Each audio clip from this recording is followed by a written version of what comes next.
అందరూ దేవునికి స్తోత్రం చెల్లిద్దాం. హల్లెలూయా, హల్లెలూయా. దేవునికి మహిమ కలుగును గాక. అలాగే చేరువచ్చిన మీ అందరు కూడా ప్రభు పరిశుద్ధ నామములో అందరికీ వందనాలండి. అందరికీ వందనాలు. కొద్దిసేపు మనం దేవుని వాక్యం ధ్యానం చేసుకుందాం. ఈరోజు రాత్రి కాలము పరిశుద్ధ ఆత్మ దేవుడు మనతో మాట్లాడుచుండగా కొన్ని మాటలు మనం ధ్యానం చేసుకుందాం.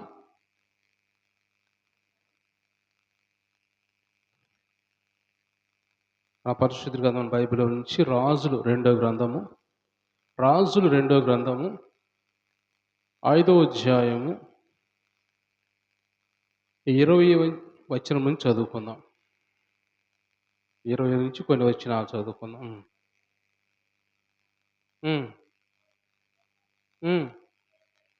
సిరియనుడైన ఈ నయమాను తీసుకొని వచ్చిన వాటిని అంగీకరించుటకు నా యజమానునికి మనస్సు లేకపోయెను.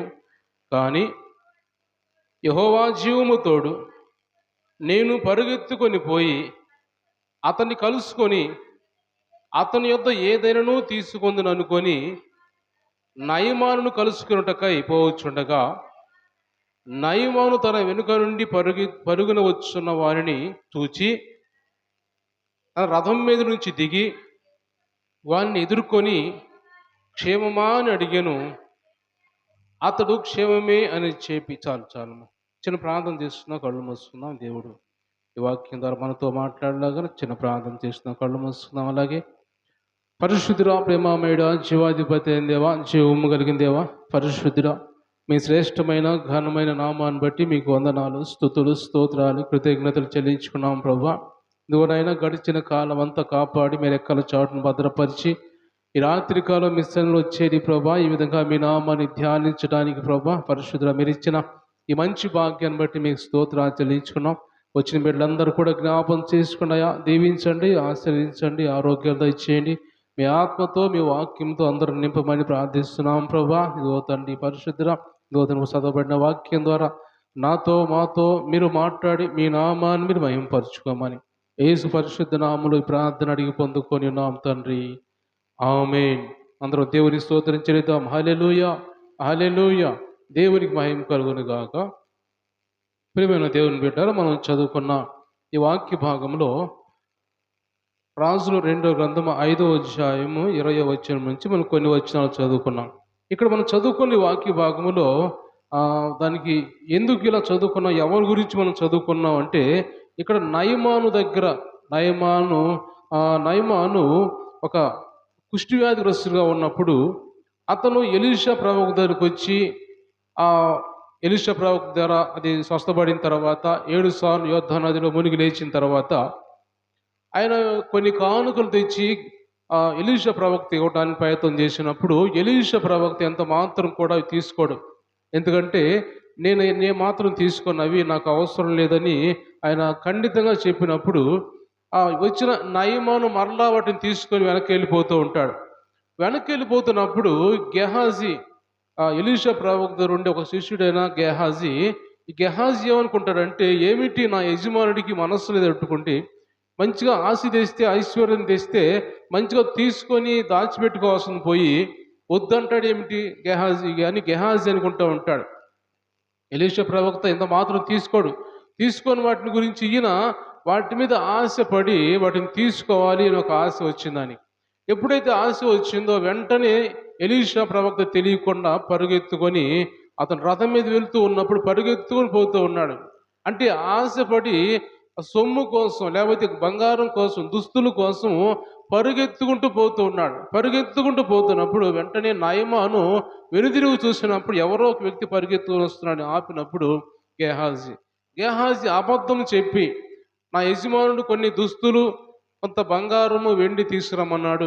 ఎందుకంటే ఇప్పుడే బయట నుంచి వేరే ప్రాంతం నుంచి ఇతర దాసులు వచ్చారు మా దగ్గరికి, కాబట్టి వారికి దుస్తులు కావాలి, కొంత బంగారం వెండి కావాలని అబద్ధం చెప్పి గెహాజీ ఆయన తీసుకొని ఆయన వెళ్ళినట్టుగా మన వాక్యం చూస్తున్నాం. అయితే గెహాజీ ముందు నయమాంతో వచ్చిన కొంతమంది దాసులు దాన్ని మోసుకొని పోయి ద్వారం దగ్గరికి వచ్చిన తర్వాత అక్కడ పెట్టి మీరు వెళ్ళండి అని గెహాజీ అవి తీసుకొని వెళ్ళి దాచిపెట్టుకొని మరలా వస్తాడు. వచ్చినప్పుడు వెంటనే ఇక్కడ మనం చూసినట్టయితే వాక్యంలో అక్కడ వెంటనే మనం చదువుకున్న మాటలు ఏమిటంటే, వెంటనే గేహాజీ తోటి ఎలీషా ప్రవక్త మాట్లాడతాడు. అది మనం చదువుకుందాం ఆ మాట. ఒక్క నిమిషం 26 చదవమ్మా.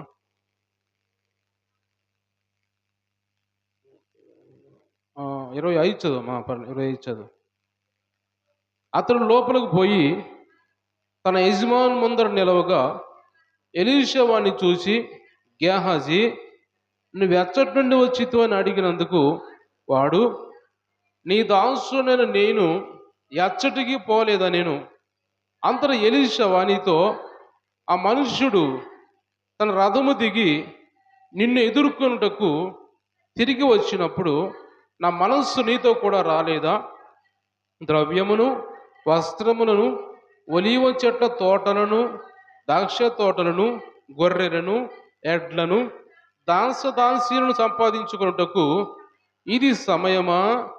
కాబట్టి నయమాను కలిగిన కుష్టు నీకును నీ సంతతికిని సర్వకాలం అంటి ఉండని చెప్పగా, వాడు మంచు వలె తెల్లనైన కుష్ఠము కలిగి ఎలీషా ఎదుటి నుంచి బయటికి వెళ్ళాను. దేవుని స్తోత్రం చెల్లిద్దాం. హల్లెలూయా. దేవుని వెంటనే గమనించినట్టయితే ఇక్కడ దేవుడు మనతో మాట్లాడుతున్న మాటలు, ఇక్కడ ఎలీషా ప్రవక్తుడు గేహాజీ దేనికోసం ఆశపడుతున్నాడు? అతను ఆస్తి కోసం ఆశపడుతున్నాడు. ఆస్తి సంపాదించుకోవాలి. ఆ ఆస్తితోటి తీసుకొచ్చిన బంగారంతో, వెండితోటి నేను పొలము కొనాలి, ద్రాక్ష తోటలు కొనాలి, ద్రాక్ష తోటలు నాటాలి, సంపాదించుకోవాలి బహుగా అని ఆశపడుతున్నట్టుగా వాక్యం మనం చూస్తూ ఉన్నాం. అందుకే ఎలీషా ప్రవక్త అంటున్నాడు, ఇది సమయమా? ఇది నువ్వు సంపాదించుకోవడం సమయమా? నువ్వు ద్రాక్ష తోటలు సంపాదించుకోవడానికి, నాకు పొలం సంపాదించుకోవడానికి ఇదంతా సమయమా? ఇది దేవుడు మనల్ని ఎందుకు ఏర్పరుచుకున్నాడు?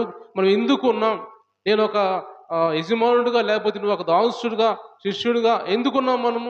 మనం సంపాదించుకోవడానికి వచ్చామా, లేకపోతే ఆత్మల కోసం వచ్చామా? దేవుని నామాన్ని మనం మహింపరచడానికి వచ్చామా? దేనికోసం వచ్చాం మనము అని గేహాజీ తోటి ఎలీషా ప్రవక్త ఆయన్ని గద్దించి మాట్లాడిన తర్వాత వెంటనే అంటాడు, ఏదైతే నయమాను నుంచి కుష్ఠవ్యాధి విడిచిపెట్టి ఆయన స్వస్థపడి వెళ్ళిపోతున్నాడో ఆ కుష్ఠవ్యాధి నీకును నీ సంతతి కూడా వచ్చిందని ఇక్కడ గేహాజీ తోటి ఇక్కడ మాట్లాడుతున్నట్టు మనం చూస్తున్నాం.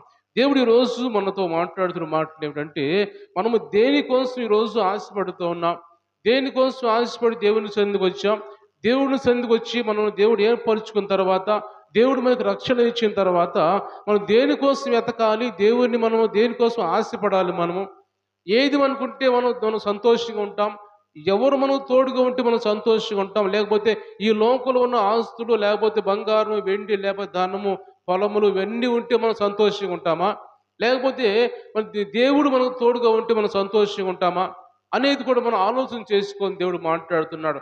అంటే ఈరోజు దేనికోసం మనం ఆశపడాలి అంటే, మనం దేవుని కోసమే ఆశపడాలి. దేవుడు మనకు తోడుగా ఉంటే చాలు అని దేవుని గురించి మనం ఆశపడే వారిగా ఉండాలి. కానీ ఈ లోకంలో ఉన్నవి అవన్నీ లోకంలో గతించిపోయాయి కాబట్టి, ఈ లోకంలో ఉన్నవన్నీ గతించిపోయాయి కాబట్టి అవి మనకి ఎప్పుడు నిత్యము ఉండవు కాబట్టి వాటి కోసం నువ్వు అంతగా ఆశపడాల్సిన అవసరం లేదు గేహాజీ అని గేహాజీ తోటి కూడా మాట్లాడుతున్నట్టుగా ఈరోజు మనం వాక్యం చూస్తూ ఉన్నాం.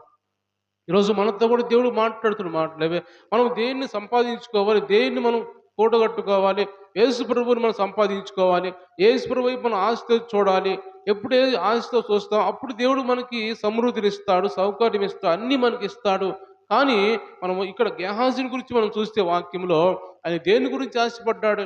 ఆయన ఆశ సంపాదించుకోవాలి, ఐశ్వర్యం సంపాదించుకోవాలి, అది చాలా ఈ లోకంలో నాకు బ్రతికడానికి అని అనుకున్నాడు. కానీ తర్వాత చనిపోయిన తర్వాత ఏది వచ్చిందో ఆయనకు అర్థం కావాలి. ఆయన లోకం విడిచిపెట్టిపోయిన తర్వాత ఆ డబ్బు వచ్చి ఆయన బ్రతికించిద్దా, లేకపోతే ఆ దుస్తులు వచ్చి ఆయన బ్రతికిస్తాయా, ఆ వెండి బంగారం వచ్చి ఆయన బ్రతికిచ్చిద్దా? ఏమాత్రం బ్రతికేలేదు. కానీ ఇక్కడ దేవుడు మాట్లాడుతున్న మాట, దేవుడు కావాలని నాకు అని దేవుడు మీద ఆశ పెట్టుకుంటే ఆయన మనకు తోడుగా ఉండి ఆయన సహాయం చేసేవాడు. నిత్యము ఈ లోకంలో మనం గతించిపోయినప్పటికి కూడా నిత్యము కూడా ఆయన నిత్య లోకంలో కూడా ఆయన మనకు తోడుగా ఉండేవాడిగా ఉంటాడని దేవుడు మాట్లాడుతున్నాడు. దేవుని స్తోత్రం చెల్లిద్దాం. హల్లెలూయా. కాబట్టి గేహాజీ ఎలాగైతే ఆశపడ్డాడో అలా మనం ఆశపడకూడదు. ఎందుకంటే ఆయన ఆశపడి ఆయన పరిస్థితి చివరికి ఏమైపోయింది? కీడులో పడిపోయాడు. అతని జీవితం నాశనమైపోయింది. అతని జీవితే కాదు, అతని వల్ల అతని కుటుంబీకులు కూడా చాలా ఇబ్బందులు పడినట్టుగా మనం చూస్తూ ఉన్నాం. నీ కుటుంబం అంతా కూడా ఇబ్బంది పడిపోయింది, నీ కుటుంబం అంతా కూడా కుష్టి వ్యాధిగ్రస్తులుగా మారిపోతారు అని ఇక్కడ వాక్యం మనం చూస్తూ ఉన్నాం. కాబట్టి దేవుని బిడ్డలు గమనించినట్టయితే ఆ ఆశ ఎక్కడున్నాడు మళ్ళీ గెహాజీ ఒక గొప్ప ప్రవక్త దగ్గర ఉంటున్నాడు. ఆ ప్రవక్త నోటి ద్వారా ఏదైనా చెప్పినా జరిగిద్ది. ఆయన కుటుంబాన్ని దీవించగలడు. గెహాజీ కుటుంబాన్ని ఆశీర్వదించగలడు. ఇంత మంచి ప్రవక్తను పక్కన పెట్టుకొని ఎవరో తెచ్చిన డబ్బు కోసం ఆశపడి పరిగెత్తుకుంటూ పోతున్నాడు. వెంటనే గెహాజీతో అంటున్నాడు ఎలీషా ప్రవక్త, "నువ్వు అటు వెళుతున్నప్పుడు నువ్వు చాటుగా వెళ్తున్నప్పుడు నేను చూడలేదా? నా మనస్సు నీతో రాలేదా?" అంటే ఆయన ఆత్మ కలిగిన వాడు కాబట్టి మాట్లాడుతున్నాడు. ఆయన దేవుని రెండంతల ఆత్మను సంపాదించుకున్న ఎలీషా ప్రవక్త, ఏలియా ప్రవక్త ఆత్మ లేకపోతే దేవుని ఆత్మ, 2 ఆత్మలు కలిగిన వాడుగా ఉన్నాడు. అలాంటి దేవుని సేవకుల్ని మోసం చేసి వెళ్ళాలని ప్రయత్నం చేస్తే అది ఆయనకే ప్రమాదంగా ఉన్నట్టుగా మనం చూస్తున్నాం. గమనించినట్టే నిర్గమకాండము 20వ అధ్యాయం మనం చూసినట్టయితే నిర్గమకాండం 20వ అధ్యాయము 5వ వచనం చదువుకుందాం. నిర్గమకాండం 20వ అధ్యాయము 5వ వచనం చదువుకుందాం. హ్మ్. హ్మ్. రోషము గల దేవుడను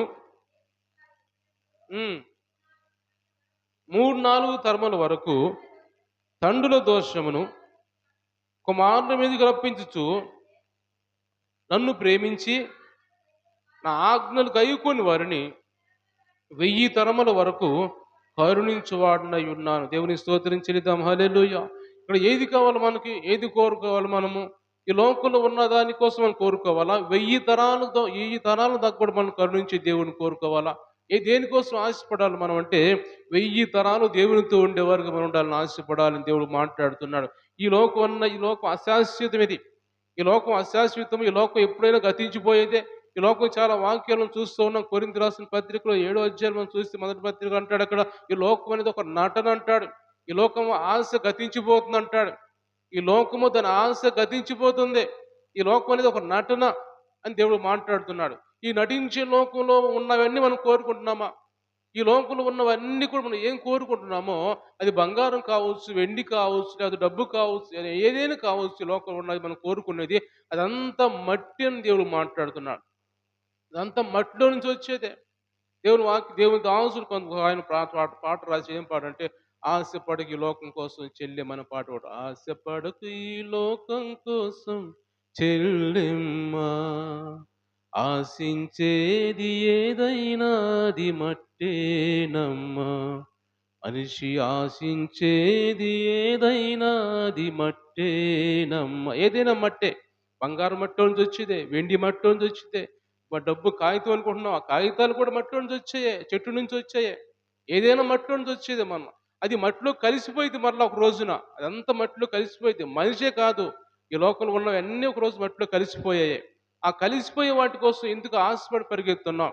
ఆకాను కూడా మనం చూస్తే, ఆకాను అనే వ్యక్తి యెహోషువ గ్రంథం 7వ అధ్యాయం మనం చూస్తే, ఆకాను అనే వ్యక్తి దేనికోసం పరిగెత్తుకుంటూ పోతున్నాడంటే, ఆయన ఒక పట్టణాన్ని, ఎరుకో పట్టణాన్ని కాల్చివేస్తున్నప్పుడు దేవుడు ఏం చెబుతాడంటే, ఇదిగో ఎరుకో పట్టణం అంతా కాల్చివేయండి, ఏం మిగలటానికి లేదు అక్కడ అంటే, దాంట్లో చూసినప్పుడు ఆకాని కళ్ళు మిరిమిట్లు గొలిపినాయి.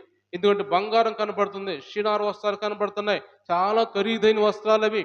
అవి తీసుకుందామని ఆయన ఆలోచన, అంటే క్షణికమైన ఆవేశంతో ఆయన ఆలోచన మార్చుకొని, ఆవేశంతో ఆశతోటి ఆయన వెళ్ళినప్పుడు వెంటనే తీసుకొని ఎప్పుడైతే దాచిపెట్టుకున్నాడో ఆ ఇజ్రాయెల్ సైన్యం అందరి మీదకి, ప్రజలందరి మీద కూడా కీడు వచ్చేసింది.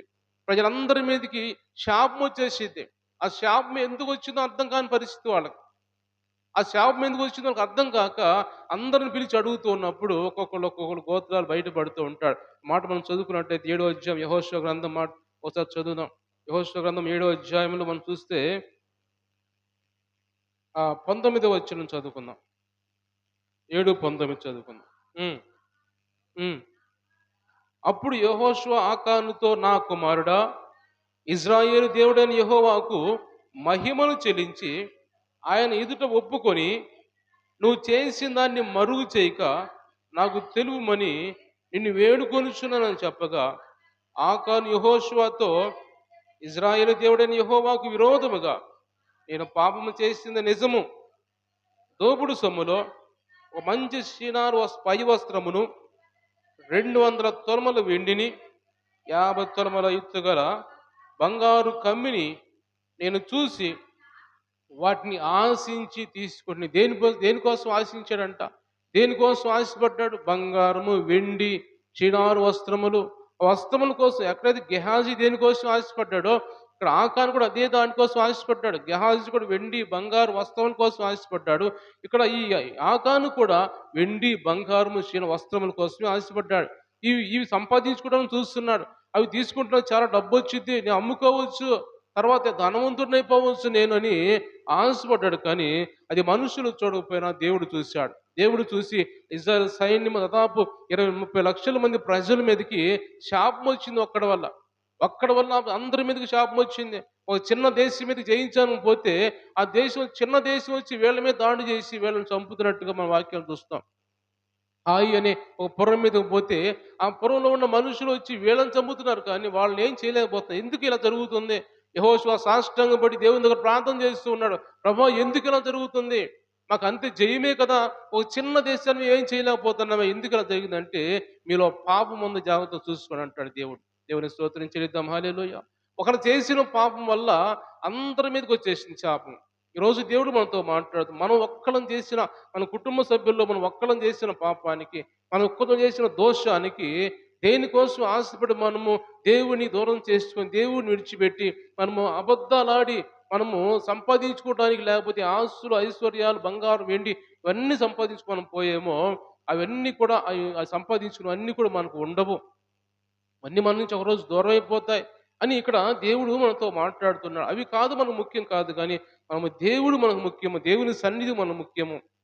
కాబట్టి ఇక్కడ మనం గమనించినట్టయితే ఇతను అంటున్నాడు, నేను దీన్ని ఆశించాను, నేను ఆశించి తీసుకున్నాను. ఆశపడి దేనికోసం ఆశపడ్డాడు? అది నిత్యం ఉండేది కాదు కదా. అది అమ్ముకుంటూ వెళ్ళిపోయింది నీ దగ్గర నుంచి. అది ఒక నిమిషం కూడా ఉండదు. బయటికి వెళ్ళి ఆ వ్యాపారం చేసేవాడి దగ్గరికి వెళ్ళి అమ్ముకుంటూ వెళ్ళిపోయేది. క్షణికంగా కొద్ది నిమిషాలు వెళ్ళిపోయి దానికోసము నువ్వు జీవితాన్ని నాశనం చేసుకున్నావు కదా. కొద్ది నిమిషంలో ఎక్కడికో వెళ్ళిపోయి కనపడకుండా పోయే దానికోసము నువ్వు నీ కుటుంబం అంతా, నీ కుటుంబం అంతా కూడా ఆ శాపం పాలైపోయింది కదా. ఈరోజు మనం చేసే ఒక్క పాపం వల్ల, చేసే మన దోషం వల్ల, మనం చేసిన దానికి అంతే. మనం చదువుకున్నాక నిర్గమాకాండం 20వ అధ్యాయంలో 5వ వచనం చదువుకున్నాం. మీరు చేసింది 4 తరాల దాకా పనిచేసిద్ది అంటున్నాడు. మీరు చేసిన పాపం, మీరు చేసిన దోషము 4 తరాల దాకా పనిచేసిద్ది. మీరు కానీ దేవుని ఎట్లా నమ్మకంగా ఉంటే మీరు 1000 తరాల దాకా దీవించబడతారు అన్నాడు. దేవుని స్తోత్రం చెల్లిద్దాం. హల్లెలూయా. 1000 తరాల దాకా దీవించబడాలి మేము అని కోరుకోవాలి మనందరం కూడా. అంతేకాని దేనికోసం ఆశపడి మనము ఆ దేవుడిని మనము నిర్లక్ష్యం చేయకూడదు అని దేవుడు మాట్లాడుతున్నాడు. దేవుని మాట, ఎలీషా ప్రవక్త మాట నిర్లక్ష్యం చేశాడు. ఎలీషా ప్రవక్త దగ్గర అబద్ధం చెప్పాడు. ఆకాను అబద్ధం చెప్పి ఎవరికి తెలియదులే, చాటు నేను చేశాను కదా అని అనుకున్నాడు. కానీ ఎప్పుడైతే వరసలు నిలబెట్టారో నేను చేశానయ్యా, ఈ పాపం నేను చేశాను అని ఆయన ఒప్పుకున్నాడు. ఎప్పుడైతే ఒప్పుకున్నాడో, ఎందుకు ఇలా చేసావు, నీ వల్ల అందరి మీద పాపం వచ్చి శాపం వచ్చింది కదా అని నన్ను తీసుకెళ్ళి అతని కుటుంబాన్ని అందరినీ కాల్చివేసి, ఆయనకున్న ఆస్తి అంతా కాల్చివేసి ఒక పెద్ద కుప్ప, రాతి కుప్ప దాని మీద వేశారు. అంటే ఈరోజు దేవుడు మనతో మాట్లాడుతున్న మాటలు అప్పుడు పాత నిబంధనలో జరిగిన కార్యాలు అవన్నీ కూడా అప్పుడు నిజంగా జరిగినవి. ఈరోజు దేవుడు మన యేసు ప్రభు లోకానికి దిగి వచ్చిన తర్వాత, మనుష్య కుమారుడికి వచ్చిన తర్వాత అలాగా రాళ్ళతో కొట్టడం కావచ్చు, చంపడం కావచ్చు చేయడానికి లేదు. ఎందుకంటే యేసు ప్రభు వాటిని మార్చివేశాడు. మార్చివేసి మేము క్షమిస్తాను నేను, మీరు చేసిన పాపాలు ఒప్పుకుని నేను క్షమిస్తాను. మీరు ఇది ఏ పాపం, ఎంత గొప్ప పాపమైనా సరే నేను క్షమిస్తాను మిమ్మల్ని, మీరు ఒప్పుకోండి అని యేసు ప్రభు మాట్లాడుతున్నాడు. కాబట్టి అలాంటి అవకాశం దేవుడు మనకి ఇచ్చాడు. గతంలో పాత నిబంధన గ్రంథంలో ధర్మశాస్త్రం ప్రకారం అయితే మనుషుల్ని రాళ్లతో కొట్టి చంపడం, పాపం చేసిన వారిని, ఏదైనా చేసిన వారిని, అలా ఇప్పుడు అలా చేయలేదు. యేసు ప్రభు వచ్చి నాకు మార్చి మిమ్మల్ని నేనేం చెయ్యను, మీరు ఇకను పాపం చేయొద్దు మీరు అంటున్నాడు. ఇకను పాపం చేయొద్దు, మీరు ఒప్పుకోండి, నేను క్షమిస్తాను మిమ్మల్ని అంటున్నాడు. కాబట్టి ఇలా మనం ఏదైనా మనం లోపం చేస్తే, ప్రభా అది నా మీద నేను చేసింది లోపం, అది నా కుటుంబం మీద పట్టడానికి వీల్లేదు ప్రభా, నా కుటుంబం సంతోషంగా ఉండాలి, 1000 తరాలు నీ కుటుంబం నీ సన్నిధిలో ఉండాలి, 1000 తరాలు నీతో ఉండాలి ప్రభా నా కుటుంబం అంతా కూడా అని మనం కోరుకునే వారిగా ఉండాలి. దేవుడు మనం చూడం, 1000 తరాల తర్వాత మనం చూడం, మన తరం తర్వాత మనం చూడడం, తెలియదు ఏం జరిగిద్దో మనకు తెలియదు చనిపోయిన తర్వాత. ఆ తర్వాత అంటే ముందు ఇప్పుడు దేవుడు మనకు క్లారిటీ ఇస్తాడు, ఒక మాట మనతో మాట్లాడతాడు. ఆ ధైర్యంతో మనం చనిపోతాం, ఆ ధైర్యంతో ఈ లోకం నుంచి వెళ్ళిపోతాం. ఎందుకంటే నేను పోయినా దేవుడు నా కుటుంబాన్ని దీవించాడు, నా కుటుంబంతో 1000 తరాలు కూడా దీవించబడుతూ ఉంటారు నేను చేసిన మంచి పనికి, లేకపోతే నేను దేవుని దగ్గర ఒప్పుకొని నమ్మకంగా ఉన్నాను కాబట్టి దేవుడు నన్ను దీవిస్తాడు, నా కుటుంబాన్ని దీవిస్తాడు నమ్మకం మనకు ఉంటుంది.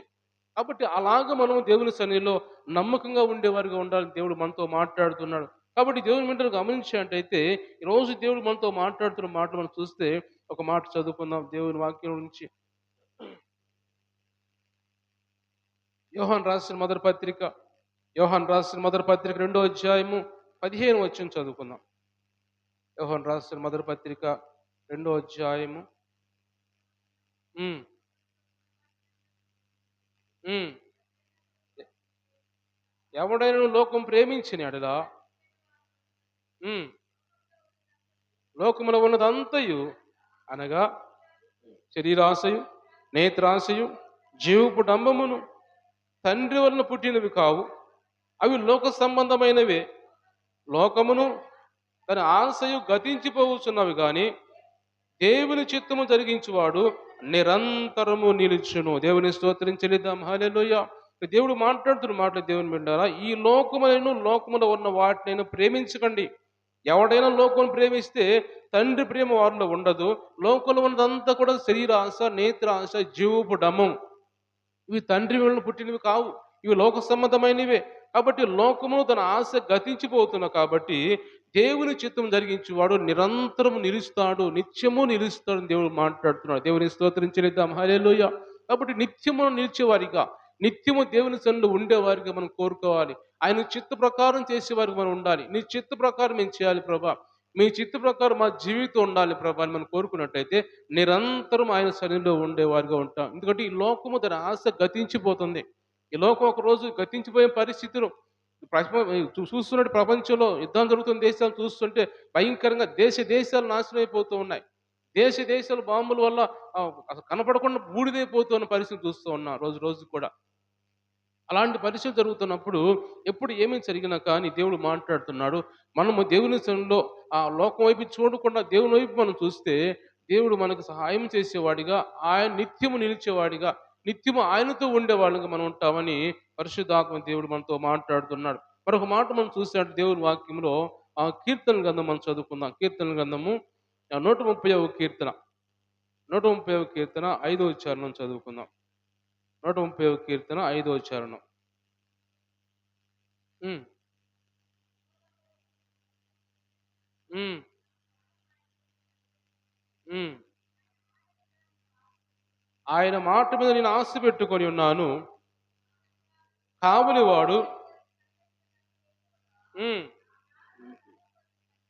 కనిపెట్టుచున్నది. కావలి వారు ఉదయం కొరకు కనిపెట్టుట కంటే ఎక్కువగా నా ప్రాణము కనిపెట్టుచున్నది. ఇజ్రాయేలు, యెహోవా మీద ఆశ పెట్టుకొనుము. యెహోవా యొద్ద కృప దొరుకును, ఆయన యొద్ద సంపూర్ణ విమోచన దొరుకును. దేవుని స్తోత్రించలేద్దాం. హల్లెలూయా. యేసు ప్రభు ఇక్కడ దేవుడు మాట్లాడుతున్న మాట అంటే దేవుని వైపు మనం చూస్తే యెహోవా కొరకు కనిపెట్టినట్టయితే ఆయన ఎలా కనిపెట్టాలి? ఆయన ఎలా కావలి వారు ఉదయం కొరకు కనిపెట్టుట కంటే ఎక్కువగా నా ప్రాణం కనిపెట్టుచున్నది. అంటే కావలి వారు రాత్రిపూటంతా కావలి ఉంటారు. రాత్రిపూటంతా పొలాలు కావలి కాసేవారు కావలి ఉంటారు. వాళ్ళు ఉదయం ఎప్పుడు వచ్చిద్దా, ఎప్పుడు తెల్లవారితే నేను త్వరగా ఇంటికి వెళ్ళిపోవాలి అని ఆశపడి త్వరగా ఇంటికి వెళ్ళి నేను పడుకోవాలి ఆశతో ఉంటారు. అంటే అంతకంటే ఎక్కువగా నేను నీ కోసం కనిపెడుతున్నాను ప్రభా, నా ప్రాణం ఇంకా నీ కోసం ఎక్కువ కనిపెడుతున్నాను. ఎందుకంటే కావలివాడు ఎంత ఆశతో ఉంటాడో, రాత్రి అంతా డ్యూటీ చేస్తాడు, రాత్రి అంతా కావలి కాస్తాడు. అంతకంటే ఎక్కువగా నా ప్రాణం నీ కోసం కనిపెడుతుంది ప్రభా అని మన దేవుని సన్నిధిలో దేవుని వైపు ఆ ఆశ నాకు కావాలి ప్రభా, ఆశతోనే ఉన్నాను ప్రభు అని మనం కనిపెట్టినట్టయితే దేవుడు మాట్లాడుతున్నాడు. ఇజ్రాయేలు, యెహోవా మీద ఆశ పెట్టుకొనుము, యెహోవా యొద్ద కృప దొరుకును, ఆయన యొద్ద సంపూర్ణ విమోచన దొరికిందంట. ఆయన ఆయన దగ్గర మనం కనిపెట్టుకుంటే, ఆయన కోసం మనం ఆశపడితే ఆయన దగ్గర ఏమి దొరికిందంటే కృప దొరికిద్ది. ఆయన దగ్గర సంపూర్ణమైన విమోచన మనకు దొరికిందంట. విమోచించే దేవుడు ఆయన, ఆయన మన కృపనిచ్చే దేవుడు ఆయన. ఆయన కృపతో నింపి, ఆయన కృప మనకు తోడుగా ఉంటే మనకి ఎలాంటి బాధ ఉండదు, అలాంటి భయం మనకు ఉండదు. అపోస్తలుడు పౌలు అంటాడు కదా, పౌలుతో దేవుడు మాట్లాడతాడు. ఆ పౌలుతో ఏం రాయబడింది అక్కడ ముందు? నా కృప నీకు చాలు అంటాడు. నా కృప నీకు చాలు పౌలు అంటాడు. ఎందుకంటే ఆయన కృప తోడుగా ఉంటే నువ్వు బలహీనుడైన బలవంతుడివే. ఆయన కృప నీలో ఉంటే నువ్వు ఎంత నీరసంగా ఉన్నా, ఎంత ఆత్మలో బలహీనువైనా ఆయన కృప నీకు తోడుగా ఉంటే నువ్వు ఆత్మీయ బలవంతుడివే. ఇక శారీరకంగా బలం లేకపోయినా, శారీరకంగా ఎంతో నీరసంగా ఉన్నా కానీ ఆయన నీలోకి వచ్చినప్పుడు నువ్వు చాలా బలవంతుడివే అని ఇక్కడ మాట్లాడుతున్నాడు. అంటే ఆయన కృప మనకు తోడుగా ఉంది. ఇక్కడ మాట్లాడుతున్న మాటలు ఆయన కృప నీకు తోడుగా ఉంటది. నీ కృప దొరికిద్ది నీకు. అంత మాత్రమే కాకుండా ఆయన సంపూర్ణ విమోచన నీకు దొరికింది. విమోచించబడతావు నువ్వు. నీ ఆపదల నుంచి, లేకపోతే నీ కష్టం నుంచి, నీ ఇబ్బందుల నుంచి, నీ శోధన నుంచి, అన్నిటి నుంచి నువ్వు విమోచించబడతావు. కాబట్టి విమోచించబడిన ఆయన కోసం ఆశ పెట్టుకోవాలి. కానీ దేనికోసం ఆశ పెట్టుకుంటున్నాం ఈరోజు మనము? లోకం కోసం ఆశ పెట్టుకుంటున్నామా? లోకం అనేది గతించిపోయిందని తెలుసుకుంటున్నాం. లోకం అనేది పంచభూతాలతో వేండ్రంతో లయమైపోయిందని, లోకం అంతా కాలిపోయే పరిస్థితి వచ్చిందని తెలిసి బైబిల్ రాయబడి ఉంది. దానికోసం మనం ఆశపడి మనం ముందుకెళ్ళినట్టయితే మనకి ఏమీ మిగలదు, ఏమి సంపాదించుకోలేము. దేవుడు మాట్లాడుతున్నాడు. మనం ఏమి సంపాదించుకోవాలి? దేనికోసం కావాలంటే యేసు ప్రభువుని మనం సంపాదించుకోవాలి. దానికోసం ఆశపడాలి మనం. అపోస్తలుడు పౌలు అంటాడు, మనం చూసినట్టు ఫిలిప్పీయులకు రాసిన పత్రిక మొదటి అధ్యాయంలో, ఫిలిప్పీయులకు రాసిన పత్రిక మొదటి అధ్యాయము 21వ వచనం చదువుదాం.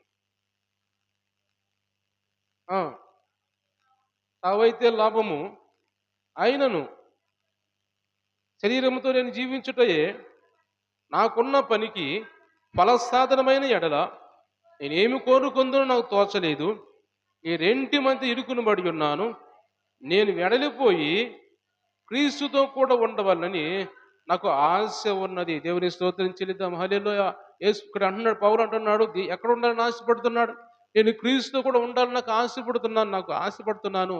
ఆయనతో ఉండాలనుకుంటున్నాను నేను. ఇక్కడ ఉంటే, ఒకవేళ ఉంటే ఈ లోకంలో దేవుని కోసం బ్రతుకుతాను. ఒకవేళ ఈ లోకాన్ని విడిచిపెట్టిపోతే క్రీస్తు ఉంటాను నేను. ఆ ఆశ నాకు ఉన్నాను, ఆశతో ఉన్నాను నేను. అంటే యేసుప్రభు దగ్గర ఉండాలని ఆశ, ఆయనతో కలిసి ఉండాలని ఆశ అంటే. ఈ లోకం విడిచిపెట్టినప్పుడు ఆయన దగ్గరికి వెళ్ళి ఆయన రాజ్యంలో ఉండాలని ఆశపడుతున్నాడు ఇక్కడ పౌలు. కాబట్టి మనము కూడా ఈరోజు ఆయన దగ్గరికి వెళ్ళాలి, ఆయనతో ఉండాలి, ఆయన్ని కోరుకునే వారిగా మనం ఉండాలని ఇక్కడ యేసు ప్రభు ఈరోజు మనతో మాట్లాడుతున్నాడు. కాబట్టి ఈరోజు దేవుడు గెహాజీ వలె, లేకపోతే ఆకాను వలె, ఇంకా అలాంటి వారు చాలా మంది ఉన్నారు. అలాంటి వారు ఇంకా బిలాము వలె, లేకపోతే ఆదాము వలె ఈ లోకంలో ఉన్న వాటిని కోరుకొని వారి జీవితం నాశనం చేసుకొని కీడులో పడిపోయి, వారు మాత్రం కాకుండా వారి సంతానం అంతా కీడులో పడిపోయే విధంగా చేసుకోకుండా, అది మనతోనే పోయే విధంగా ప్రభా దావీదు అంటాడు, దావీదు చేసిన పాపానికి, దావీదు చేసిన నేరానికి ఆయన ఒక మాట నోటి ద్వారా మాట్లాడిన మాటలకి అంటాడు, ప్రభా ఇంత కీడు నాకు దేశం మీదకి ఎందుకు వచ్చింది ప్రభా? ఇవరంతా గొర్రెలాంటి వాళ్ళు, ప్రజలందరూ కూడా ఇది చేసింది నేను, ఈ పాపం చేసింది నేను, వారందరూ గొర్రెల్లాంటి వాళ్ళు అని దేవుని దగ్గర ఎప్పుడైతే ప్రార్థన చేసి మొరపెట్టుకుంటున్నాడో వెంటనే దేవుడు ఒక తెగులు ఆ దేశం మీదకి వచ్చేసింది. ఎందుకంటే దావీదు చేసిన పని ఏమిటి? ఆయన ప్రజలందరూ లెక్కించమన్నాడు. సైన్యాధిపతిని పిలిచి యోవాబుని పిలిచి ప్రజలందరూ లెక్కించండి ఎంతమంది ఉన్నారో అన్నప్పుడు యోవాబు అంటాడు, వద్దయ్యా, ఎందుకు లెక్కించ అవసరం మనకి? దేవుడు మన ప్రజలు ఇంకా విస్తరింపజేస్తాడు కదా అన్నప్పుడు, లేదు అని చెప్పి, అంటే దేవునికి ఇష్టం లేని మాట దావీదు మాట్లాడాడు. ఎందుకంటే ఆయన ప్రజలు లెక్కేసుకొని, ప్రజలు ఎంతమంది ఉంటే నాకు ఆపుగా ఉంటారంటే, నాకు తోడుగా ఉంటారు, నేను వారిని చూసుకొని నేను ముందుకెళ్ళొచ్చు ఇంతమంది ప్రజలను చూసుకొని అనే ఆలోచనతోటి దావీదు ఉన్నాడు. ఎందుకంటే దేవుడు నాకు ఒక్కడు తోడుకుంటే ప్రజలు లేకపోయినా పర్వాలేదు అనుకోలేదు దావీదు. దేవుడు మర్చిపోయి కొద్దిసేపు ప్రజలు నాకు ఎంతమంది ఉంటే అంత బలం నాకు అనుకున్నాడు. అందుకది దేవునికి ఇష్టంగా లేదు కాబట్టి ఆ దావీదు మీదకి ఆపద వచ్చి పడింది. ఆయన వల్ల దేశం అంతా మీద కీడు వచ్చి పడింది. అప్పటికే కొన్ని వేల మంది చనిపోయారు. తెగులు వచ్చేసింది. వెంటనే దావీదు ప్రార్థన అయ్యా, నేను ఒక్కడిని చేసిన పాపానికి వీళ్ళందరూ ఎందుకు ఇలా బాధపడటం? వాళ్ళందరూ గొర్రెల్లాంటి వారు, వాళ్ళకి ఏం తెలియదు, నేను నా తండ్రి ఇంటి వారు పాపం చేశాం అని దావీదు దేవుని దగ్గర ప్రార్థన చేస్తాడు. కాబట్టి ఒక్కరు చేసిన పాపానికి అందరూ చాలా మందికి ఆపద వచ్చినట్టుగా మనం చూస్తున్న వాక్యాల్లో. కాబట్టి ఈరోజు దేవుని బిడ్డలుగా ఉన్న మనము, దేవుని సన్నిధిలో మనం ఉన్న మనము, దేవుని చేత ఎన్నుకోబడిన మనము, దేవుని చేత ఇష్టమైన వారిగా ఉన్న మనము ఇంకా ఆయనకి ఇష్టమైన వారిగా దగ్గరయ్యే వారిగా ఉండాలి. ఇంకా దగ్గరయ్యే వారిగా, రోజు రోజుకి ఆయనతో పరిచయం ఎక్కువ విధంగా, రోజు రోజుకి ఆయనతో సహవాసం ఎక్కువ విధంగా మనము దేవుని దగ్గరికి ఆయనకి ఆసనం దగ్గరగా ఉండాలి. ఆయన సమీపంగా ఉండేవారిగా ఉండాలి. ఆయన సమీపంగా ఉంటే దేవుడు మనం దీవించేవాడిగా, నిత్యము ఆయనతో ఉంచుకునే వారిగా దేవుడు మనల్ని దీవిస్తూ ఉంటాడు. అంతేకాని మనము దేవుడిని మరచి మనము దేవుడి లోకం మీద ఆశ పెట్టుకుంటే అది ఆశ అడియాసలైపోయిందని, ఆశ ఈ లోకంలోనే ఉంటుంది కాబట్టి అది దానితో పాటు మనం కూడా ఈ లోకంలోని మనం కంప్లీట్ అయిపోతాం. దేవుని రాజ్యంలోకి వెళ్ళం మనం. దేవుని రాజ్యంలో ఉండాలని మన ఆలోచన అంతా. ఎందుకు మనం దేవుని సన్నిధికి వచ్చి ఇలాగా రక్షణ పొంది బాప్తీసాలు పొంది మనం దేవుని దగ్గరకు వచ్చామంటే మనం దేవుని దగ్గర అంగీకరించబడ్డా మనం. దేవుని చేత అంగీకరించబడి నా బిడ్డలు వీళ్ళు అని ఆయన చేత ఒక మార్క్ వేయించుకున్నాం మనం. ఒక 50 మార్కులే ఉన్నాయి ఇప్పుడు మనకి. ఆ మార్కులు మనం 100% రావాలంటే మనకేం చేయాలంటే, మన దేవుని ఆత్మ పొందుకొని రోజు రోజుకి ఆయన దగ్గరవుతూ పరిపూర్ణులుగా ఉండాలి మనం. పరిపూర్ణమైన ఆత్మను సంపాదించుకొని ఆయనతో పాటు మనం ఉన్నట్టయితే, దేవుడు మనల్ని ఆయన దగ్గరికి చేర్చుకునే వారిగా, ఆయన బిడ్డలుగా అంగీకరించేవాడిగా దేవుడు మనం ఉంటాడని దేవుడు ఈ రోజు మనతో మాట్లాడుతున్నాడు. కాబట్టి ఇక్కడ దావీదు ఇంకా మనం చూసినట్టే దావీదు ఒక మాట అంటాడు. కీర్తన గ్రంథంలో 84వ కీర్తన, 84వ కీర్తన 2వ చరణం చదువుకుందాం.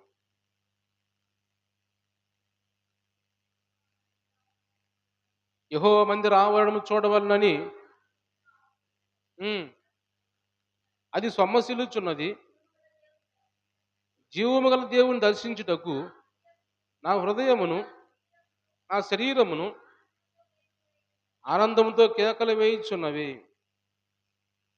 84, 2 కదమ్మా? హ్మ్. యెహోవా మందిర ఆవరణమును చూడవలనని నా ప్రాణం ఎంతో ఆశపడుచున్నది. అది సొమ్మసిల్లుచున్నది. జీవము గల దేవుని దర్శించుటకు నా హృదయమును, నా శరీరమును ఆనందముతో కేకలు వేయుచున్నవి. ఇక్కడ దేవుడు మనం చూసినట్టయితే ఇక్కడ దావీదు రాసిన కీర్తన అనుకుంటా కింద మనం చూస్తే కోరహ కుమారుల కీర్తన ఇది. కోరహ కుమారులు రాసిన కీర్తన ఏమిటంటే ఏమంటున్నారు అక్కడ? దేవుని మందిరం చూడాలని, దేవుని మందిరం ఆవడంలో ఉండాలని వాళ్ళ ప్రాణం అంట ఎంతో ఆశపడుతున్నట్టుగా మనం చూస్తున్నాం. అది సొమ్మసిల్లుతుందంట. జీవము గల దేవుని దర్శించడానికి నా హృదయమును, నా శరీరమును ఆనందంతో కేకలు వేస్తున్నాయి. ఎప్పుడెప్పుడు నేను దేవుని దర్శించాలి? ఎప్పుడెప్పుడు నేను దేవుని దగ్గరికి వెళ్ళాలి? దేవుని మందిరంలో చూడాలి నేను. దేవుని మందిర ఆవరణని అడుగు పెట్టాలి అని ఆయన ఎంతో సంతోషంతో ఆయన ఆనందంతో కేకలేసుకుందంట. ఆయన ఆలోచన అంతా కూడా, ఆయన హృదయం అంతా కూడా ఆనందంతో కేకలేస్తున్నట్టుగా, అంటే అంతగా నేను వెళుతున్నాను, నేను దేవుని మందిరంలో ఉంటున్నాను అది అని దాని గురించి ముందుగానే ఆయన సంతోషిస్తూ ఉన్నాడంట. ఆనందంతో ఉన్నాడంట. కోరహ కుమారులు రాసిన కీర్తన అది. కాబట్టి ఈరోజు దేవుడు మన ప్రాణం కూడా దేనికోసం ఆశపడాలి? దేవుని మందిరంలో ఉండాలి. దేవుని సన్నిధిలో ఉండాలి. ఆయన ఎడల నేను భక్తి కలిగి ఉండాలి. ఆయన ఎడల నేను భయం కలిగి ఉండాలి అని దేవుని మందిర ఆవరణం ఎల్లప్పుడూ కనపడాలని నేను చూడాలి ఆయన. నన్ను చూస్తూ ఉండాలి ఎప్పుడూ ఆయన. ఎప్పుడు చూస్తాడో మన దేవుని మందిరంలో ఉంటే ఎల్లప్పుడూ మనం చూస్తూనే ఉంటాడు ఆయన. ఈరోజు ఎవరు నా సన్నిధికి వచ్చారు అని ఎల్లప్పుడూ చూస్తూ ఉంటాడు. అప్పుడు ఆయన ఇంకా మనకంటే ఎక్కువ ఆనందపడుతూ ఉంటాడు ఆయన. మనం ఆనందపడటమే కాదు, దేవుని మందిరం రావాలని ఆయన మనల్ని చూస్తే ఇంకెంతో సంతోషం, ఇంకా ఆనందపడుతూ ఉంటాడు. కాబట్టి అలాంటి ఆనందపరిచేవారుగా దేవుని మనం ఉండాలి. కానీ మనం ఈ లోకం సంబంధించిన ఆశల కోసం దేవుణ్ణి ఆ, నిర్లక్ష్యం చేయకూడదు అని పరిశుద్ధాత్మ దేవుడు మాట్లాడుతున్నాడు. మరొక మాట చదువుకొని మనం ముగించుకుందాం. ఆ, పేతురు రాసిన రెండో పత్రిక, పేతురు రాసిన రెండో పత్రిక 3వ అధ్యాయము 12వ వచనం చదువుకుందాం. 3:12. ఇవన్నీ ఇట్లు లయమైపోవును గనుక ఆకాశములు రవులుకొని లయమైపోవునట్టు పంచభూతములు మహావేంద్రముతో కరిగిపోవునట్టు దేవుని దినపు రాకడ కొరకు కనిపెట్టుచు దానిని ఆశతో ఆపేక్షించుచు మీరు పరిశుద్ధమైన ప్రవర్తనతోను భక్తితోను ఎంతో జాగ్రత్త గలవారై ఉండవలెను. దేవుని స్తోత్రం చెల్లిద్దాం. హల్లెలూయా. మనం ఎలా ఉండాలి? దేవుని రాకడ వస్తుంది. దేవుని రాకడ కోసం అంట మనము కనిపెట్టుకుంటూ ఉండాలంట. దేవుని దినపు రాకడ కొరకు కనిపెట్టుచు దానిని ఆశతో ఆపేక్షించుచు పరిశుద్ధమైన ప్రవర్తనతోను భక్తితోను జాగ్రత్త గలవారి ఉండాలి. దేవుని రాకడ రాబోతుంది కాబట్టి మనం దానికోసం ఎదురు చూసేవాడిగా, ఆశపడేవాడిగా ఉండాలి. దేవుని రాకడ కోసం ఎవరైనా ఆశపడతారా? ఎందుకంటే దేవుని వాక్యం రాయబడింది. ఆమోసు రాసిన గ్రంథంలో ఒక రాయబడిన మాట ఏమంటాడంటే దేవుని రాకడంటే, దేవుని దినం అంటే ఏమనుకుంటున్నారు? యెహోవా దినం అంటే ఏమనుకుంటున్నారు? అది చీకటి, భయంకరమైన కటిక చీకటి, అగాధం అది. అది రావాలని కోరుకుంటున్నారు. అది భయంకరమైన పరిస్థితి అది. అది మీరు నిజంగా కోరుకుంటున్నారా? దానివల్ల మీకు వచ్చే లాభం ఏంటి అని ఆమోసు గ్రంథంలో రాయబడిన కొన్ని మాటలు ఉంటాయి. అంటే దేవుని రాకడంటే ఎలాంటిది? ఇప్పుడు ఇక్కడ ఏముంటుందంటే దేవుడు ఏమంటున్నాడంటే పేతురు రాసిన పత్రికలో దాన్ని కోరుకోవటం, దానికోసం ఆశపడాలంట మనం. దేవుని రాక అలాంటి చీకటి మనకు రాదు అది. దానికోసం మనం కోరుకుంటున్నాం అంటే ఆ చీకటి ఎవరికి వచ్చిద్ది? దేవుని ఎరగని వారికి చీకటి వచ్చింది, గడాంధకారం వచ్చింది, భయంకరమైన పరిస్థితులు వస్తూ ఉంటాయి.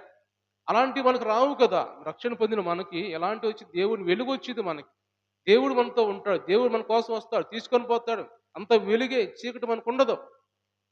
కాబట్టి దానికోసం మనం ఆశతో ఎదురు చూడాలి. కానీ మనం అలా ఎదురు చూడాలంటే దేవుడికి రాయబడిన మాట ఏంటి? భక్తితోనూ జాగ్రత్తగా మంచి బుద్ధిగా, పరిశుద్ధం కలిగిన వారిగా మనం ఉండాలి అని దేవుడు మాట్లాడుతున్నాడు. అలాగే మనం ఉన్నట్టయితే దేవుని రాకడ వచ్చినప్పుడు మనము ఆయనతో పాటు వెళ్తామని దేవుడు ఇక్కడ మాట్లాడుతున్నాడు. కాబట్టి దేనికోసం ఈరోజు ఆశపడుతున్నామో దేవుడు ఈరోజు మనందరితో మాట్లాడుతున్నాడు కాబట్టి ఇవన్నీ మనం జ్ఞాపకం చేసుకుని ప్రభా నేను ఈ లోకం కోసం ఆశపడుతున్నాను. ఈ లోకం అనేది ఒక మట్టి. ఈ మట్టి కోసం నేను ఆశపడ ఎందుకంటే ఈ లోకంలో ఏది సంపాదించినా మట్టే ఇది. అది మనలో మట్టిలోకి పోతది. నేను మట్టిలోకి పోతాను. ఈ లోకం దాని ఆశ గతించిపోతున్నాయి కాబట్టి, ఈ లోకం నిత్యం ఉండదు కాబట్టి, ఈ లోకం అనేది నటన కాబట్టి, ఆ నటించే లోకం కోసం, నిత్యం ఉండని లోకం కోసము నేను ఎందుకు దానికోసం ఆశపడాలి? నేను నీకోసం ఆశపడాలి ప్రభా! నువ్వు నాకు కావాలి అని మనం దేవుని దగ్గర ఎందుకంటే రాత్రిపూటంతా కావలి ఉన్నవాడు ఎలాగైతే పగటి కోసం, ఉదయం కోసం ఎదురు చూస్తూ ఉంటాడో, అలాగ మనం ఆయన కోసం మన ప్రాణం ఎదురు చూడాలి. దుప్పి నీటి వాగుల కోసం ఆశపడినట్టుగా కీర్తనలు 42వ కీర్తన రాయబడి ఉంటది అక్కడ. దుప్పి నీటి వాగుల కోసం ఆశపడినట్టు దేవా నీ కోసం నా ప్రాణం ఆశపడుతుంది అంటాడు. కాబట్టి ఆయన కోసం మన ప్రాణం దేనికోసం ఆశపడాలి? దేవుని కోసం ఆశపడాలి. దుప్పి నీటి వాగుల కోసం పరిగెత్తుకుంటూ పోతూ ఉంటుంది ఆశపడి. అలాగే మనం కూడా ఆయన కోసం పరిగెత్తుకుంటూ పోవాలని దేవుడు మాట్లాడు. గేహాస్ దేనికోసం పరిగెత్తున్నాడు? లోకం కోసం పరిగెత్తున్నాడు. ఆకాన్ అలాగే లోకం కోసం పరిగెత్తున్నాడు. లేకపోతే బిలాము లోకం కోసం పరిగెత్తున్నాడు. డబ్బు సంపాదించుకోవడం పరిగెత్తున్నాడు. ముగ్గురు అలాగే ధనవంతులు కావాలని ఆశపడ్డారు. కాబట్టి అలాంటి పరిస్థితులు మనం ఉండకుండా ఈరోజు దేవుడు మనతో మాట్లాడుతున్న మాటలు ఏదో ఈజీగా తీసుకొని పోవద్దు. ఏదో విన్నామని 2 మాటలు అలా ఈజీగా మాత్రం తీసుకోవద్దు. కానీ మనం ఈరోజు విన్న మాటల్ని మనము హృదయంలో మరలా నెవరు వేసుకొని దాన్ని గుర్తు చేసుకుంటూ మళ్ళా ఇంటికి వెళ్ళిన తర్వాత నేను దేవుని కోసం ఆశపడాలి. ఇంక మిగతా అన్ని పక్కన పెట్టేసేద్దాం ఇక్కడ. ఇంతవరకు జరిగిపోతున్నాయి అన్ని రోజులు జరిగిపోతున్నాయి. దేవుడు మనల్ని బ్రతికిస్తున్నాడు. ఈరోజు సజీవంగా ఉంచాడు. దేవుని సన్నిధిలో ఉండటానికి అవకాశం ఇచ్చాడు. ఎక్కడి నుంచో మన జీవితాన్ని మనం ఏం చేయాలంటే మనం ఈ రోజు నుంచి దేవుణ్ణి సంపాదించుకోవాలి. నేను ఆయన కోసం ఆశపడాలి. ఆయన కోసం ఆశపడితే ఆయన దగ్గర కృప దొరికిద్ది. ఆయన దగ్గర విమోచన దొరికిద్ది. కాబట్టి ఆ కృప కోసం విమోచన కోసం నేను ఆయన దగ్గరికి వెళ్ళాలి. విమోచించబడితే ఎక్కడికి వెళ్తాం మనం? దేవుని చేతి విమోచించబడితే పరలోకంకి వెళ్తాం. దేవుని కృప మనకు తోటి మనం బలవంతులుగా ఉంటాం. సాతాన్ని ఎదిరించగలము. దుష్టుడిని ఎదిరించగలం కృప మనకు తోడుగా ఉంటే. నువ్వెంత బలహీనుడిగా ఉన్నా కానీ నీకు శక్తి లేకపోయినా కానీ ఆయన కృప నీలో ఉంటే నువ్వు దేన్నైనా జయించగలవు. కాబట్టి ఈరోజు దేవుడు మనతో మాట్లాడుతున్న మాట అన్నీ కూడా మనము ఆయన కృప కోసము, ఆయన విమోచన కోసము, ఆయన కోసము మనం కోరుకొని ఎలాగైతే అపోస్తలుడు పౌలు అంటున్నాడో నేను వెడలిపోయి దేవునితో ఉండాలని, క్రీస్తుతో ఉండాలని ఆశ నాకు ఉందంటాడు. అలాగ మనం ఆశపడేవారుగా దేవుని కోసం ఆశపడేవారుగా ఉందాం. ఈ లోకం కోసం ఆశపడితే అది వ్యర్థమైపోయిద్దని దేవుడు మనతో ఇంకా చెప్పుకుంటే చాలా విషయాలు మనకున్నాయి. కానీ సొలొమోను అనుకుంటాడు, సొలొమోను ఎంతో నేను సంపాదించుకోవాలి, అన్ని నేను చూసి నేను ఆశపడి అన్ని కోరుకుంటాడు. కానీ చివరికి వ్యర్థం అంటాడు. ప్రసంగ గ్రంథం 2వ అధ్యాయం అంతా మనం చదువుకుంటే అంత వ్యర్థము ఈ లోకంలో అంత వ్యర్థమే. ఏది సంపాదించుకున్నా కానీ తర్వాత చూస్తే సూర్యుడి కింద చూసినంతా కూడా వ్యర్థము, శూన్యంగా ఉంది నాకు అంటాడు. కాబట్టి అలాంటి వాటి కోసం ఎందుకు ప్రయాసపడాలి? లోకంలో ఉన్నప్పుడైతే మనకి లోకం సంపాదించుకో అన్నీ చేస్తూ ఉంటాం. కానీ దేవుని ఎరిగిన తర్వాత మనము దేవుని కోసం ఆశపడే వారికి ఉన్నట్టయితే మనకి ఏది కావాలో, ఏ సమయం ఏది కావాలో ఆయన అన్నీ మనకి ఇస్తాడు. కాబట్టి ఆయన వైపు చూద్దాం. మనుషుల వైపు చూడొద్దు, అధికారుల వైపు చూడొద్దు, లోకం వైపు చూడొద్దు. దేవుని వైపు మనం చూద్దాం. దేవుని వాక్యం రాయబడింది కదా 123వ కీర్తన అనుకుంటాను. అక్కడ ఏం రాయబడింది? దేవుడు మన కన్నులు ఎలా ఎటువైపు చూడాలి? దేవుని వైపు దాసుడు ఎలాగైతే ఆయన యజమాని వైపు చూస్తాడో, దాసి ఎలాగైతే దాని యజమానురాలు వైపు చూస్తుందో, అలాగే మన చేతులు అంటే మన కన్నులు కూడా ఆయన కరుణించే వరకు కూడా ఆయన వైపే మనం చూస్తూ ఉండాలంట. కరుణించేదాకా, ఆయన మనకి ఇచ్చేదాకా, మనకు సహాయం చేసేదాకా ఆయన వైపు మనం చూస్తూ ఉండాలంట. అలాంటి ఆశ మనం కలిగి ఉండాలని దేవుడు మనతో మాట్లాడుతున్నాడు. కాబట్టి అలాంటి ఆశ కలిగిన వారు దేవుని కోసం ఆశపడేవారిగా మనం ఉందాము. అలాగే మనం జీవిద్దాం. దేవుడు మనల్ని దీవించి ఆశీర్వదించును గాక. దేవుడి వాక్యం దీవించి ఆశీర్వదించును గాక. అందరూ కళ్ళు మూసుకుందాం, ప్రార్థన చేసుకుందాం. దేవుడు మనతో మాట్లాడిన మాటల్ని ప్రభా ఈరోజు నాతో మాట్లాడావు. నేను కూడా ప్రభా ఇదిగోతుండే లోకం వైపు చూడక, లోకం సంపాదించిన వాటి కోసం పరిగెత్తక నాయన నీ కోసం